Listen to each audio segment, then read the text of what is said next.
Hello, my name is Drew and I'm the Aspiring Master, and welcome to the Aspiring Master Presents. This is a show where we talk about the meanings, misunderstandings, and insights about the important words that we use and misuse on a daily basis. Really understanding what we're truly meaning when we talk allows us to convey that meaning and be more understood when we communicate with others. This not only allows us clearer communication so we can get what we need quicker and with less stress, but also allows us to understand ourselves in more depth than we thought possible. Today on our show, we have our special guest, my wife, Talia Wilson, who, as with myself, is an enthusiastic advocate for personal growth and personal awareness. Today on our show, we're going to be going back to 2023 and looking at all the best bits. This is the best of 2023. So, we're going to jump right into it. Might as well. Nothing better to do. What first caught my eye here is I looked up both courage and brave, or bravery, okay? And they're the exact same definition. So, check this out. Okay, courage. Courage only has one definition in the dictionary, and it's actually a pretty good one. Mental or moral strength to venture, persevere, and withstand danger, fear, and difficulty. That's actually a pretty good definition. Yeah. And so if we go over to brave, having or showing mental or moral strength to face danger, fear, or difficulty. Having or showing courage, right? So brave and courage are the same freaking word. But they're not the same thing, though. No, I would say that bravery and courage can be different. I think that they can be the same. Well, researching before today, I was finding that a lot of not that courage and bravery were being interchangeable, but it tied in together, and along with vulnerability. Those three seem to all work together. Well, now vulnerability, I would tend to say that I wouldn't group it in as a courage thing. I think that courage has to happen to be vulnerable, absolutely, and especially with other people. You hung up there. Has to what? I said courage has to be present in order to be vulnerable. Does it, though? Well, yeah. I mean, But you've read Brene Brown, and I've read Brene Brown, and it sounds like you haven't read Brene Brown. Okay, tell me it doesn't take courage to be vulnerable with other people. Let me find my notes here. That's not what I was saying. Oh, okay. That's what I was saying. No, but you didn't say it like that. Okay. Well, I mean, you were saying that it requires courage to be vulnerable. Oh yeah. Vulnerability sounds like truth and feels like courage. So she does that they are two distinct different things. No, definitely. Vulnerability is you have to be courageous a lot of the times to be vulnerable. You don't have to. Okay. Yeah. And I think that we can go in and clarify a little bit around courage. I mean, my experience of courage in my life is if I am courageous, I'm like scared down to my toes, but I keep moving forward, or I keep doing the thing that is scaring me. Okay. To clarify, because I flipped the page here, and Brene Brown also says there's no courage without vulnerability. Right, of course. So yeah, you do have to have it, but they're not the same thing. Just like bravery and courage really aren't the same thing. They're, Well, I mean, let's take a look at a definition of vulnerability then. Okay. Let's go. Vulnerability. Vulnerability, capable of being physically or emotionally wounded. I think that we've all got that, unless we're psychopaths or sociopaths. Are you sure, though? Because, assholes cry, too. Okay. Well, I guess they can cry, but whether they really feel it is a different thing. Okay, so, and the second definition of vulnerable is open to attack or damage. So if you're open to attack or damage, it would take a lot of courage to do that if you feel that somebody could threaten you.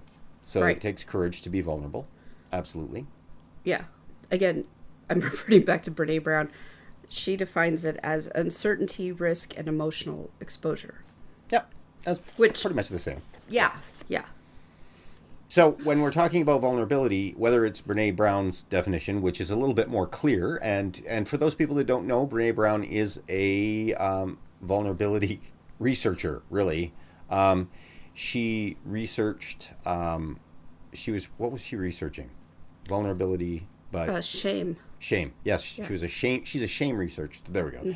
So Brene Brown is a shame researcher, and vulnerability is huge, especially in researching shame. So she is like really an expert in this field. So, but if we're looking at her definition and the definition in the dictionary, open to attack or damage, capable of being physically or emotionally wounded, they're very similar. She just clarifies it a little bit better. I like her definition's words better than the ones in the dictionary. Well, I mean, she tries to, what I've found with her stuff, she tries to tie it into not only layman's terms, but so it will resound, I guess, emotionally.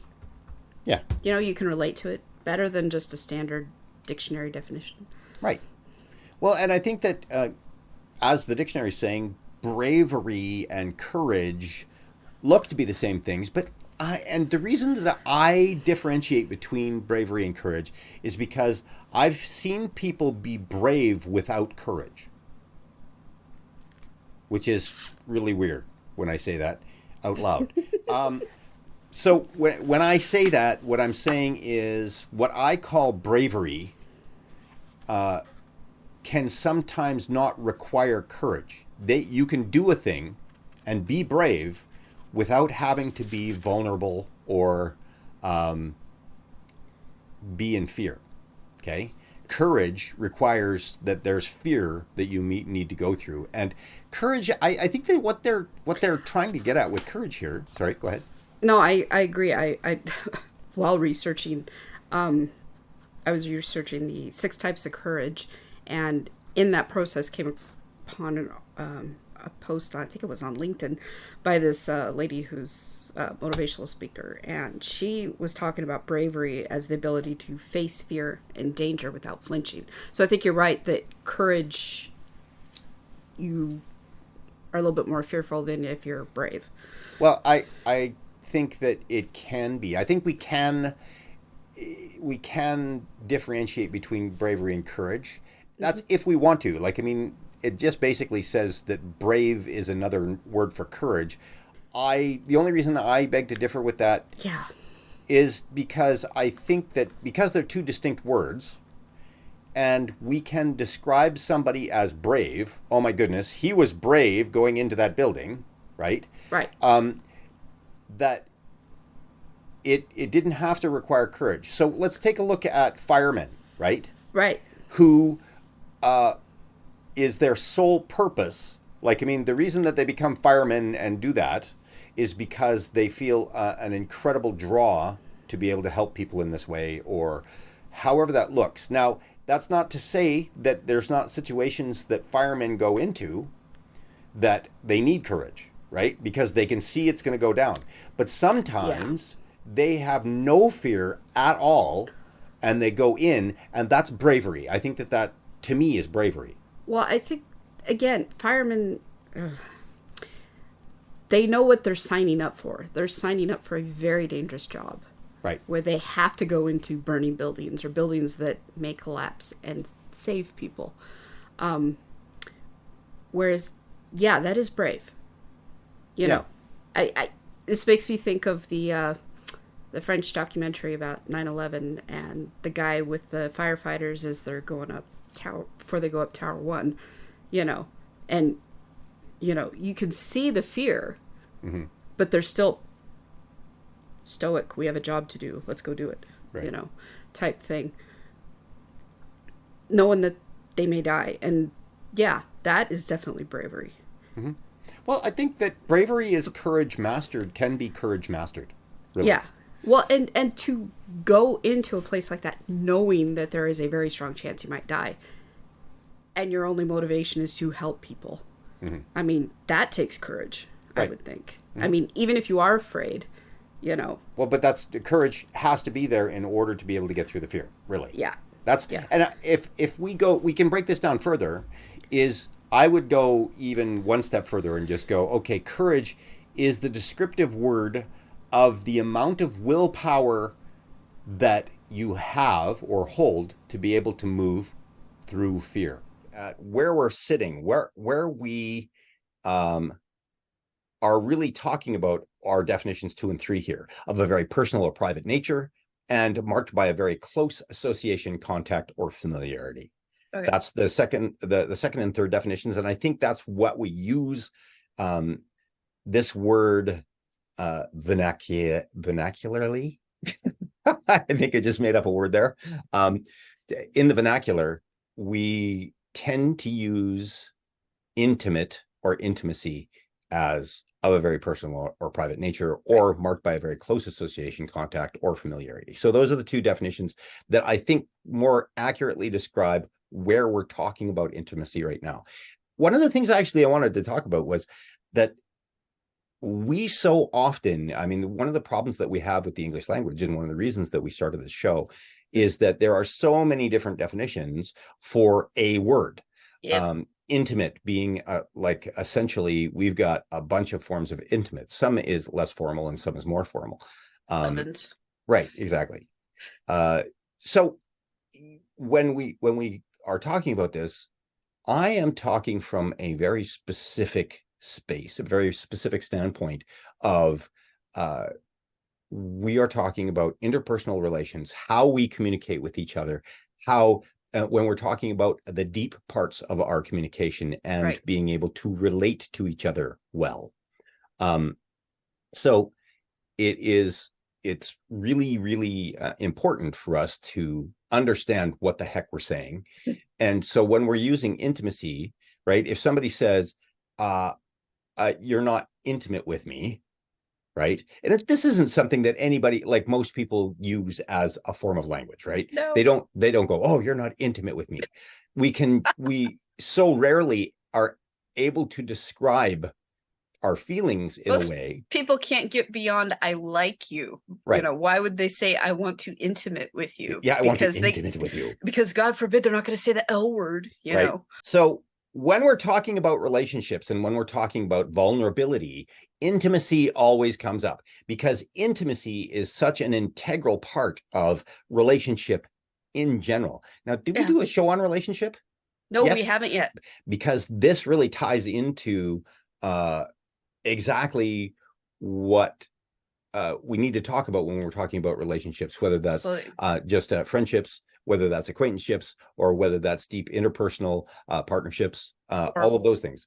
Or work wives, work husbands. Yeah, exactly. Yeah, it's like we need to really define our relationships, and we also really need to start to be able to communicate with our relationships. And intimacy is one of what I would think is the key component, one of the key components to having a great relationship, and especially interpersonal, personal relationship with somebody. And intimacy is something that is, like I said, super, super important. But let's define what the heck I mean by that. So first off, we use intimacy for a number of things. So we can say, I am intimate with a friend. Okay. Now, the problem that we have here is, and when I say that, I can immediately say, oh, intimate with a friend. That sounds like you're sleeping with them. Yeah. Right. Even though that may not be what we're meaning, but it sounds like you're sleeping with your friend. Well, the truth is intimacy is basically being intimate with somebody is creating a bond of trust, as far as I can tell. Right? Trust is a huge, huge important thing here with intimacy. What do you figure? Well, to a point, yes.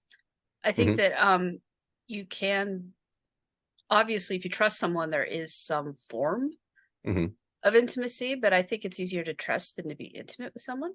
Okay, hold on. Because you're not, I mean, even though you're friends with someone, that doesn't mean you're necessarily intimate with them. I agree. And then other friends, you can tell them your deepest, darkest secrets, even though you guys aren't, Well, let's work at defining intimate right now. Like, let's really work at, okay, what does intimate really mean?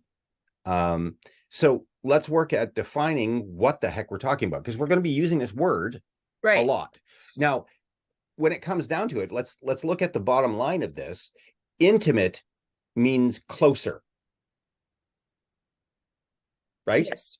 Okay, Yes. so when you're talking about being intimate with somebody, that means that you are being closer. And I mean, I reference this as a physical bubble thing, and I know you've got a thought in your head. Just hold on 2 seconds. Um, is the reason that I'm saying that is because when somebody gets in your space physically, right? If somebody is in your space, like right here, right? If somebody you just met is right here, like talking to you right here, way too intimate, Yeah. right? They feel like they have permission to be close. They have the trust to the all of the stuff that comes with being this close, right? Someone I just met? I don't think Well, so. no, but it's like it's too close. That's in your intimacy zone, right? So I think that what we're talking about, yeah, right? Intimacy zone. Well, I mean, I remember that Oh we're my doing God. this. We're doing this on the fly. This is not something we've discussed it a little bit beforehand, but we really haven't talked about this. One of the cool things about this show is on air, we can talk about and sort out the feelings that are coming to us as we're talking and as we're thinking about them. Well, yeah, So this is why we don't script it, because we found that scripting it just sounds absolutely, we can't. This no, cannot be scripted. no, You no, can't have revelations with a script. It no. just doesn't work that way. It doesn't work. There's more improv involved. So when I'm talking about this, when we're talking about physical intimacy, we're talking about physical closeness, aren't we? Yes. When you feel Yes. that somebody's being intimate with you, say, okay, so say I come home from work. I Mhm. come home from work and I say, oh, hi, hun, and just kind of brush by you and be gone. There's not really any intimacy there, right? But what if I came home and I said, hey, hun, and I snuggled close and gave you a nice hug and good kiss? That's intimacy, is it not? That's closeness, that we're Yeah. becoming close. Yeah. And so I think that intimacy itself is really, when we get right down to it, is how close somebody is allowed to be with you, not only physically, but emotionally. And we can talk about spiritually, right? Like, Spiritually and mentally and as well. mentally. Okay. Yeah, So this is what research I did do beforehand, which wasn't much, I did find that there are four types of intimacy: and physical, emotional, mental, and spiritual. right.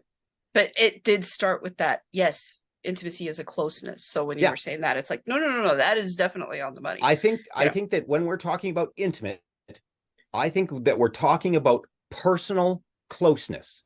Now, when we're talking about gaslighting, and I guess what we need to do is really like define it for ourselves. What, like, is gaslighting just lying? Is gaslighting just deceiving for one's own ends? well, I mean, it is a form of lying, but I think it's kind of lying, excuse the term, lying plus, you Right. know. It's like taken to the nth degree of not just, oh, I'm lying to somebody, but I'm lying to them in such a way that they start to either question their own existence or, you know, constantly questioning what's going on around them, you know. Well, okay, so now here's the thing. I think that to grossly mislead, and when we look at mislead, we go grossly mislead. So what does grossly mean? So let's go over to grossly. Uh, grossly, Well, I would gross. think grossly mislead, you're getting into the realm of, the fake news and politicians, and even to the point of like medical gaslighting, Hmm. the whole, oh, it's all in your head, you know. Well, so Merriam-Webster says grossly, glaringly noticeable, usually because of inexcusable badness or objectionableness. Yeah. I didn't even know that was a word. Apparently, objectionableness is a word. Um, Thanks, so Merriam-Webster. glaringly noticeable. So, I mean, here's the thing. I've heard people throw around gaslighting. Uh, oh, you're just trying to gaslight me, right? Like, I mean, just Yeah. this huge overuse of this word. And I think that grossly is what we really need to focus on in this word. So if I say I'm being gaslit, it's somebody is really making me question my own mental faculties to the point of I don't even believe myself anymore. If we said what we, like some of the stuff that we really thought, like, hey, why don't you like get off the weed and, or whatever, right? Maybe we risk attack there. There's vulnerability, right? Yeah. But we've got the armor. We've got the armor that says, I can't act this way because I know they'll ridicule me if I do. If they see that weakness, they're going to just jump in and attack us, right? And unfortunately, that's part of society. If we show what other people consider weakness, whether it's that group, right? Like, I mean, if I say I'm an agnostic, and so if I'm talking to a group of Christians, perhaps they might jump in and say, why are you agnostic? Because, right? Whatever that is, right? And so I just go, it's not my business. I'm not even going to go there. Yeah. So I would not risk that vulnerability with those people because it's not worth my time. Right. But if it was my mission, say it was my heart said, I have to go and spread my agnosticism throughout the world, and I may risk that vulnerability. Mm-hmm. Anyway, I digress. But yes, falling in love is a vulnerability. But when you find that click, or when you find those people, you can take that piece of armor off when you're with them and feel a little bit more human. Right. Well, and to acceptable, right? To go back to my high school friends, Slater's right on the edge of the screen. Oh, I thought that was your fingers. No, Slater.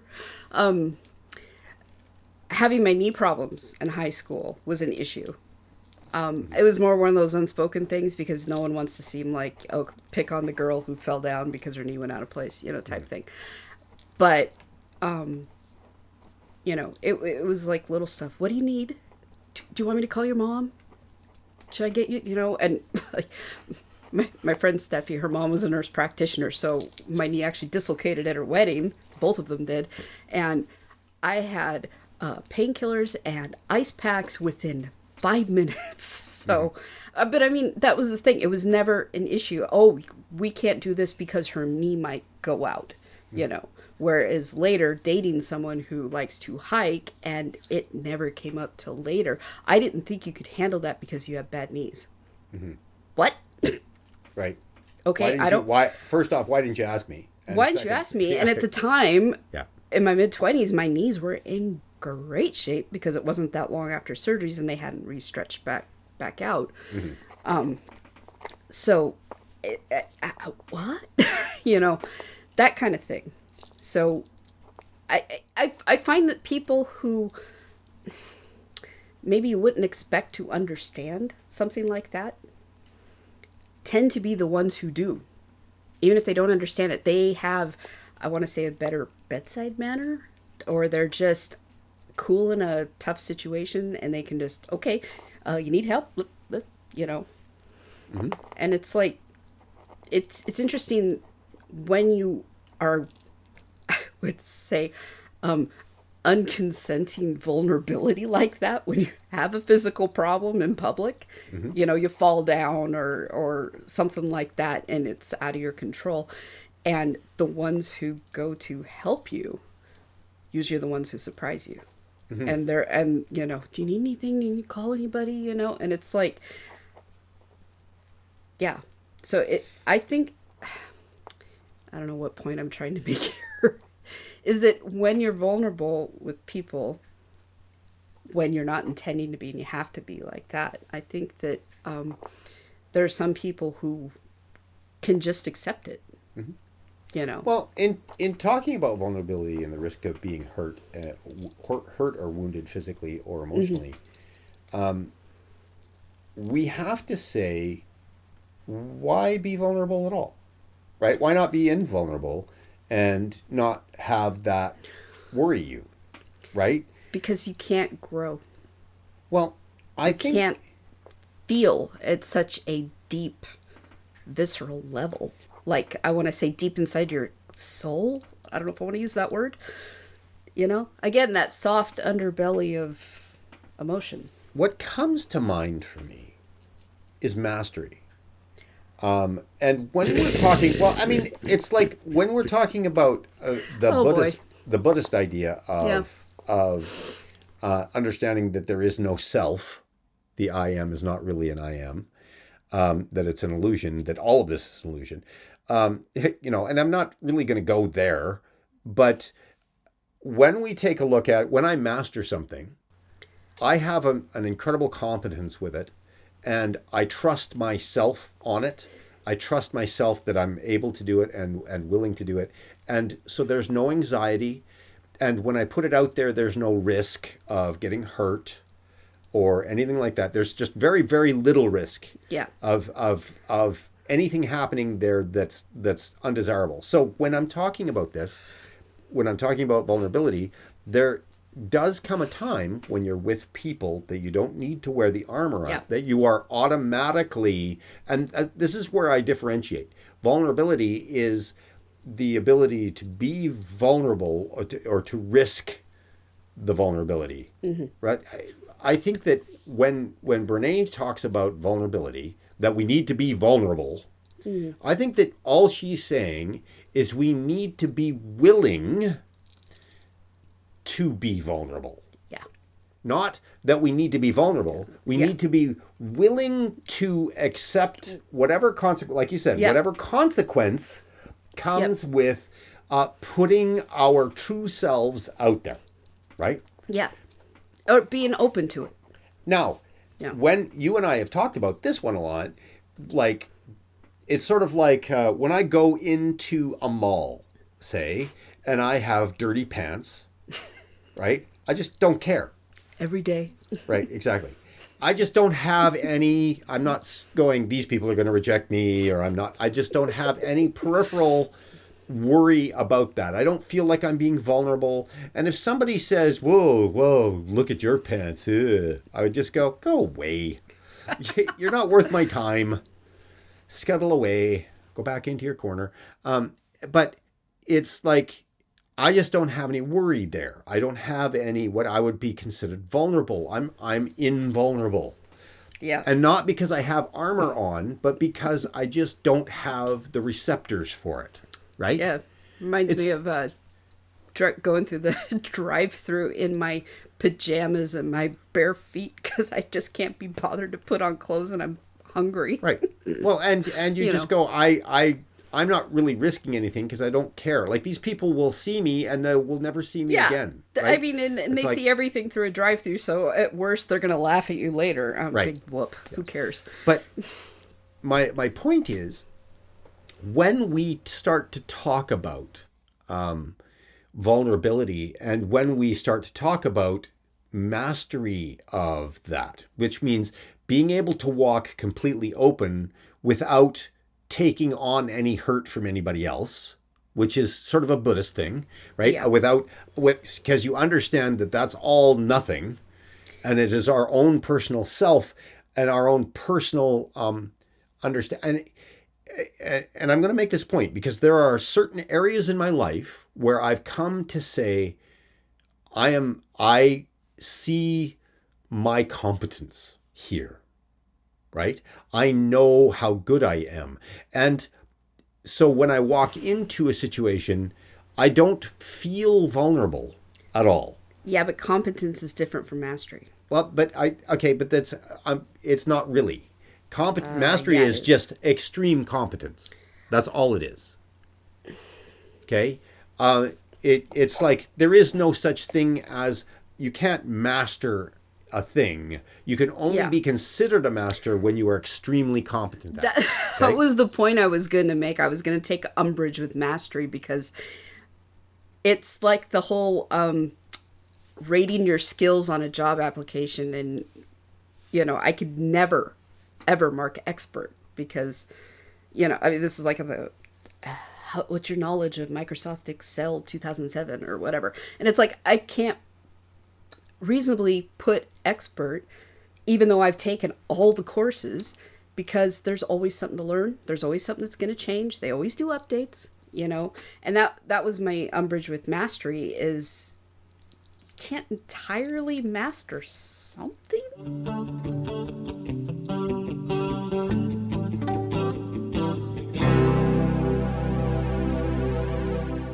I think that what we're talking about is emotional vulnerability as opposed to physical vulnerability. Yeah, And because I mean, you're physically vulnerable when you get in your car and go somewhere. well, you're physically vulnerable all the time. Yeah, There's- in your house, you know, there's there could never- be an earthquake, cat can fall on your head, or Right. whatever.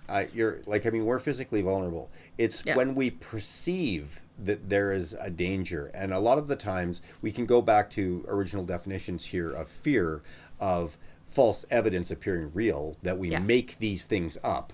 Exactly. And or if we've been emotionally scarred or wounded as we were growing up, those are all sore spots. Don Miguel Ruiz talks about this, about us having a lot of sores that we protect, right? Like it's he goes into, in one of his books, where he talks about imagine if everybody had sores all over their body. It would be hard to touch each other because it hurt when you got touched. And that's sort of what happens emotionally to us, is we are hurting a lot emotionally, and people inadvertently touch those Touch places. it, and then you get triggered. And then you get triggered, and then all of a sudden, so there's there's emotional pain there, and there's emotional wounds that and so I think that when we're talking about vulnerability on the level that we're talking about emotional vulnerability, which is a perceived thing, because what you feel vulnerable about, other people don't, right? Exactly, and that's where the causing pain versus feeling pain part of it comes in. Well, and so let's tie back into courage with this. Okay, so we can differentiate between emotional vulnerability and physical vulnerability, and both of them require courage to move through. Okay, when you feel, because there's that difference. Like, you could be standing outside your house, right? Now, there is a remote possibility that a grizzly bear could come at you and kill you, right? The remote possibility of that happening in a city, say. But you're not sitting there going, oh, I hope a grizzly bear doesn't get me, right? Whereas if you are in the wilderness, in a salmon run with grizzlies all around you, right? It would require a little bit of courage to hang out there, right? Because you are now physically really vulnerable. Yeah. Right? So, on one hand, emotional vulnerability, on another hand, physical vulnerability, both require courage to move through, because they're both states which you can be afraid. Right. Right? And I think that I think that we have to differentiate between fear and being afraid too, in this one. Because when you're talking about anxiety, you're talking about fears, but you're also talking about being afraid. Being in fear or afraid, right? When you go to a mall, why are you anxious? Right? Like, I mean, no, but why are you anxious? The reason that I asked that is it's a loaded question. It is a loaded question. I don't even know if I can answer it, because... But you are in fear. You are afraid. Yes? Yeah, but it's more chemical. It's not intellectual. Well, it's I don't think that even emotional. It's for me anyways. It's, oh God. It's really hard to explain.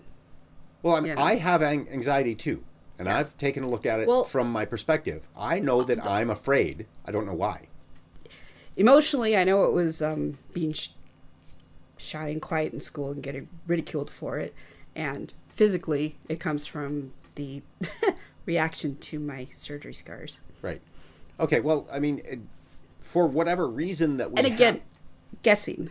I don't know for sure. Okay, but I mean, for whatever reason that we have those, like, I mean, we have those fears. The fear is, I am afraid of, in what you're saying, is afraid of condemnational judgment from other people about my looks, I'm self-conscious or whatever, right? Well, part of it in school, too, is, kids find out you have, excuse me, a physical problem, there's always going to be some jerk who tries to trip you. Right. You know, and you never know if you're going to run into a jerk like that in public. Right. You know, it's like going downstairs in public. Go first. Go first. Go first. I'll take an hour. So, you know, I know part of why, because the reason why they chose gaslighting as the top word of the year is for the entirety of 2020, it was in the top 50 words searched on Merriam-Webster's website.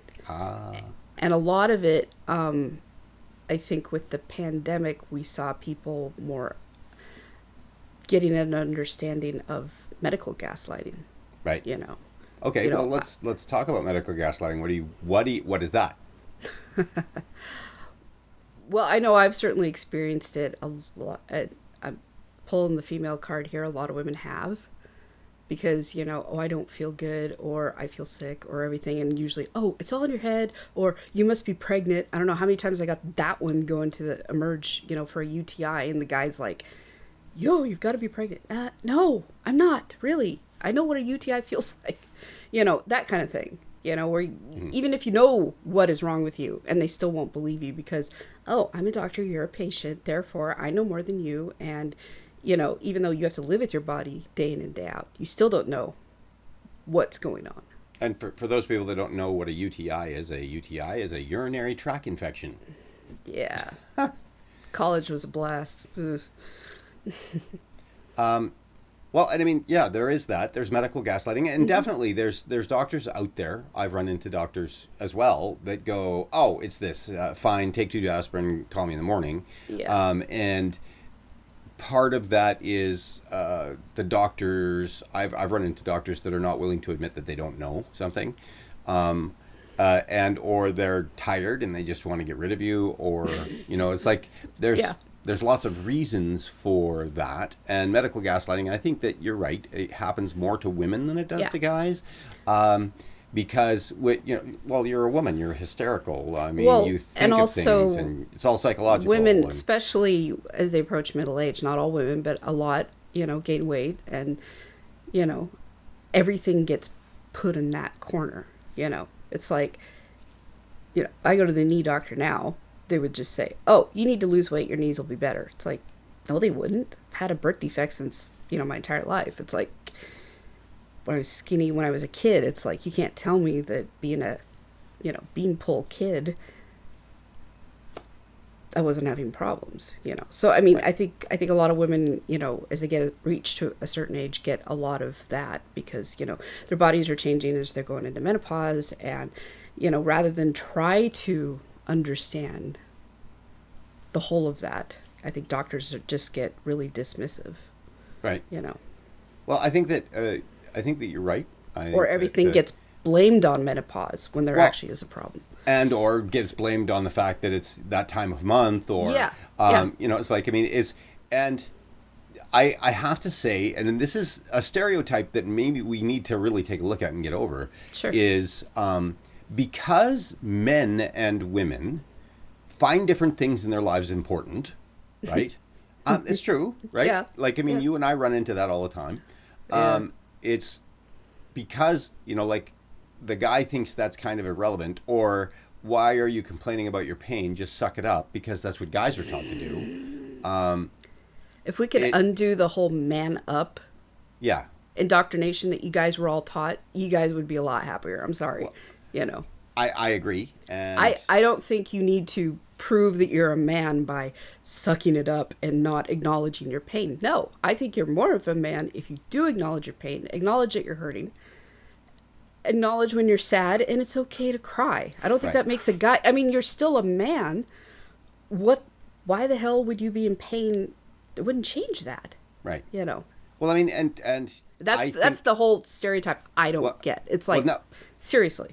Well, so let's equate that. Let's take a look at gaslighting to stereotyping and how they interconnect. Yeah. Right? So, like, I mean, if you say women are stereotypically a little bit more hysterical and they're worried about things more than guys and da-da-da, you get a doctor that's looking at that from that perspective, from that masculine perspective of stereotyping, and then that from there they say, oh, well, it's just this, because they're referring to a stereotype. And on a certain level, would that be considered gaslighting? What, they're not doing it on purpose, really. No, I mean, there is that gap between when a woman has a male doctor and the man will never know what it's like to have a period or to give birth or to understand, certain pains for parts that he doesn't have. Right. But at the same time, I've had male and female doctors when it comes to dealing with some of that stuff, feminine stuff particularly. I prefer the male doctor. They have a way better bedside manner. Mm-hmm. Maybe that's just my experience, and I've had really great doctors, and I really have. I've been really lucky in that area. But at the same time, just because a guy can't understand what it's like to physically be a woman doesn't mean he can at least, I don't want to say empathize, but at least right. make an effort to understand. So, but I think that we get, when going back to gaslighting, do we really we have to define it a little bit more than that? We have to define it that we knowingly are doing something, because I don't think that a doctor saying, "Oh, it's all in your head," all of that stuff. I don't necessarily say that is gaslighting.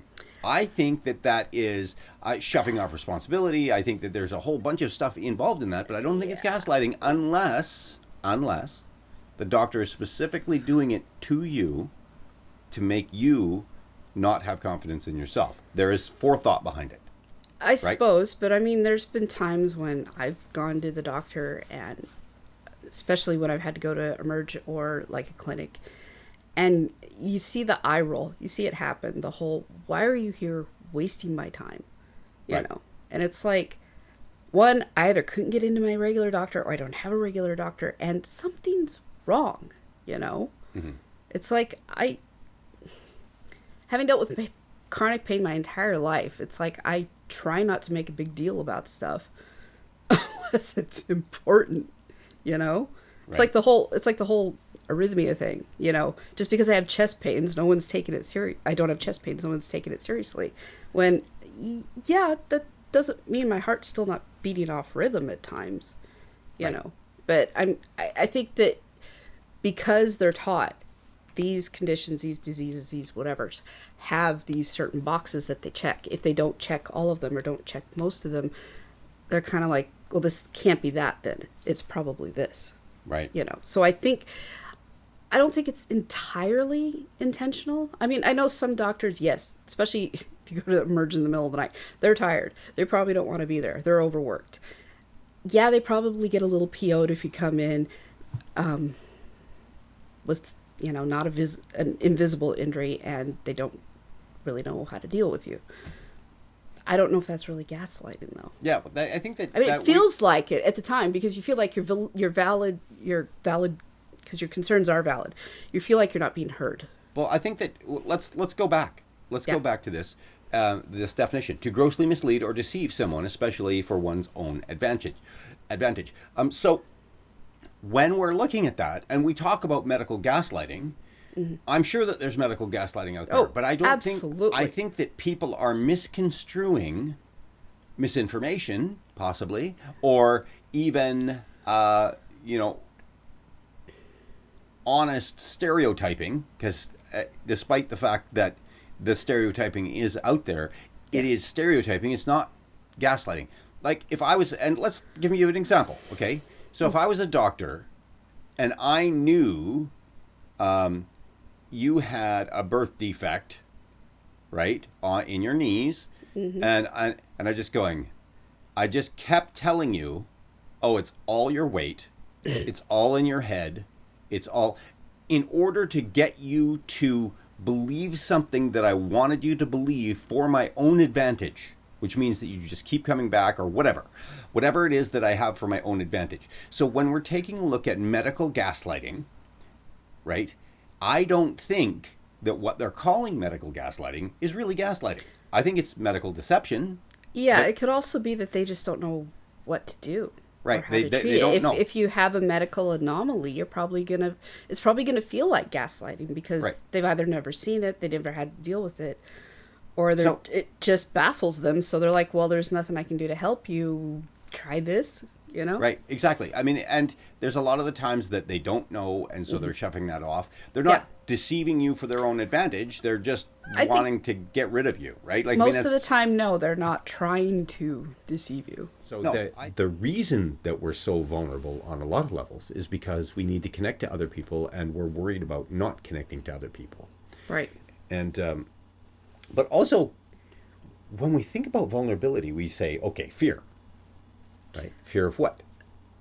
It is a fear, I would think, but the fact that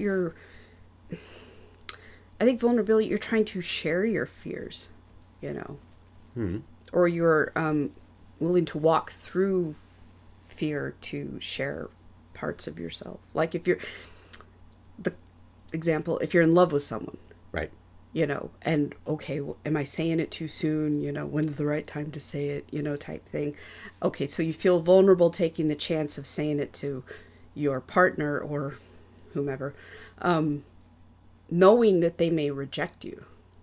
Right. That's being vulnerable. But again, there's an element of fear attached to that. So I don't know if that's what you meant, but well, let's take a look at it from the social standpoint. So the fear would be being rejected, not getting our needs met. And what is our need? Our need is to connect, to Yeah. be a part of, right? yeah, And if we're ostracized by society, whether that's just one person in society or a bunch of people in society, we are outcast, and therefore our needs won't get met. And I think that biologically, if we take it down to a biological level, I think that biologically we say if we're ostracized by the society, we will die, right? I think that it's geared into our minds that if we are not acceptable, we will die, right? yeah. But then there's people who are hermits and live off grid and don't care. Well, I mean, there is the anomaly Yeah. that, they don't have, they either don't have or they felt like they were so ostracized that they decided to go live on their own. Right. But I think that on a primal level, this isn't something that we're thinking about, right? We're not going, No. oh, if I'm vulnerable and I get hurt, I'm going to die, or if I'm ostracized by our society, I'm going to die. I don't think that those are the thoughts that are going through our heads. But I think that biologically, when you think about it, when we first got this whole connection, Right. when we first are born into a tribe that looks out for you, right? If you're ostracized by your mom or your dad, you will die. You will literally die because you can't fend for yourself being Right. young. Right. And so if you connect or you bond with that person, there's great. But remember, if you fail to connect or bond with the tribe and you're ostracized from the tribe, you are now on your own Yeah. in the wilderness, right? Yeah. With lots of things out there that would rather eat you, and possibly not any skills or very few skills. Okay, now this is going to be totally not feasible. But just imagine, you grew up, you're in a tribe, and you are a nerd, right? Now, and when you're a nerd in a tribe, you figure out new ways to wrap your spears so that it flies farther or whatever, Yeah, right? Okay, no, just listen to me, okay? I've got to Just not complete the sure. story. I know, but I'm not sure we should be using the word tribe. Okay, but As no, opposed but to- I'm talking about way back when it was all tribal, right? Okay. So you're a nerd, you're in the tribe, you don't really know how to hunt and gather, you don't know anything like that. All of a sudden, you can't connect socially to the people in the tribe. And then you're ostracized, so you're afraid. So say maybe you have a penchant for invention, right? Say you're a penchant for invention. You love inventing new things, right? I see where this is going. The tribe hates new things, right? Mm. And just now you're being ostracized. Now there's just like, get out, you're ruining, our social contract. You're gone. Well, now you're somebody that has no hunting gathering skills, completely ostracized by the tribe. So on a level, this person is vulnerable to being ostracized by the tribe, knowing full well that if he or she um, puts their stuff forward because they've done it in the past and been frowned upon, right? Mm-hmm. If they put their ideas forward, they'll get booted out of the tribe. The possibility of booted out of the tribe, that's vulnerability. You are now afraid of getting booted out of the tribe. So you cover everything up and you make sure that you're fine. You put your armor on. You don't go against the grain in order to be able to fit in. And I think that and the reason that I said that story is because when we're talking about vulnerability and our base vulnerability from way back when, I think that it really does come down to, if I'm ostracized by society, people, I won't get a mate, I won't get, I won't get my needs met by other people. There's a whole bunch of just base stuff I think that we feel in that. Yeah, but I think that's kind of an extreme interpretation of it, because I think most people, when they think of vulnerability, it's more on an emotional level. Of course. And it's like, the whole, well, there's only certain things I'll share with my partner, per se, Right. type thing.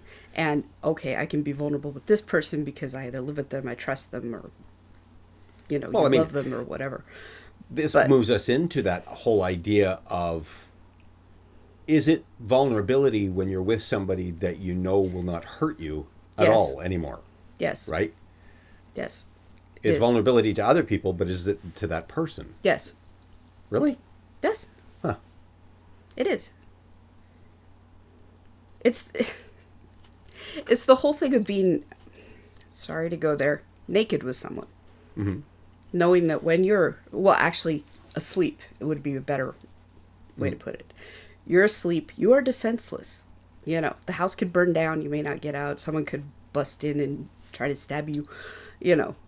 But you're choosing to be completely defenseless with another person sleeping in the same bed. You know, Mm-hmm. you can't tell me that's not vulnerability. I know with you and me, when I cook when you're not here, and doing food prep, and it's like, oh, I made you a pasta for Mm-hmm. later, you know. Yeah, there's some emotion tied into that. I want you to like it. I want basically, Right. because if you like it, I can make it again, you Well, know. but it's also an expression of yourself. You are Yeah. also placing, here I am. And if I taste it and I like it, it feels like I've accepted you. Okay. And well, no, but that's true. Like at that, I we know. do that all the time. We I put know. those things upon things. And then when somebody rejects it, or say I go, oh, ugh, there was just a little too much salt in that, you go, oh, right? That little kid inside you shrivels a little bit when that happens, Too because much pepper. you have placed your uh, sense of self-approval on that, right? Yeah. Okay, so that's the best way to describe it. So it's, when we make something as a sharing, doesn't Mhm. matter whether they give it up or put it in the garbage. I want to share what you want to have, not what I want you to eat, right? The cake. Right. The cake, The right. cake. My 40th birthday, Tally made the most horrible cake ever known to man. It was I so blame it on oversweet. his mom, because we were at his mom's place. She doesn't have a hand mixer, and I had to make it with I A stirred it knife. with a knife. Okay, and it doesn't matter how. It was my 40th No, birthday. I was out DJing a gig. I came home at what, 12:30. something like that. Yeah. Yeah. And Marcus came over because he had Yes. just finished a gig too. Yep. Marcus came over for my 40th birthday, and you had made this awful, gross sweet cake, and we had brought Coca-Cola Okay. with us. Yes. It was the best birthday I've ever had ever. Because to me, like, I mean, check this out. It was a really intimate birthday Hmm.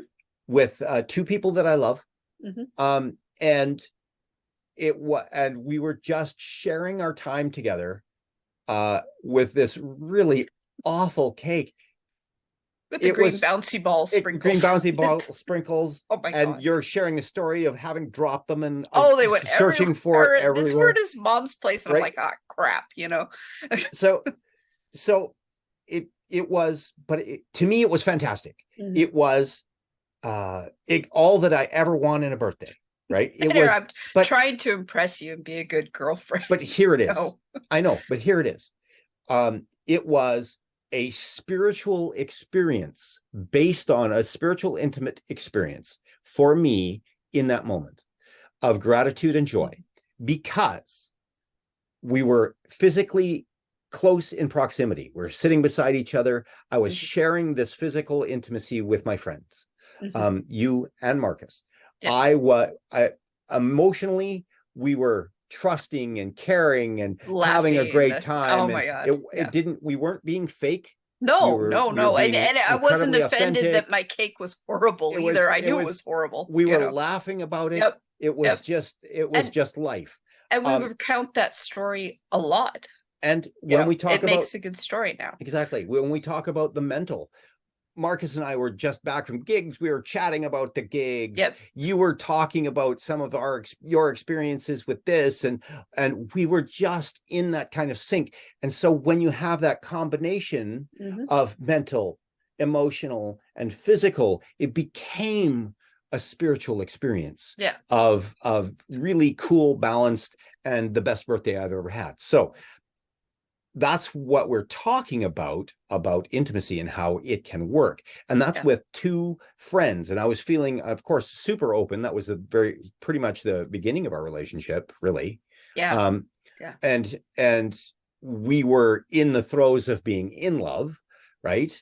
And so we had all of that going on, which allowed me to even be that much more open to what was going on with you and Marcus and me being in the same space. Yeah. So when we're talking about that, you see that, yeah, totally, we had a spiritual experience of intimacy.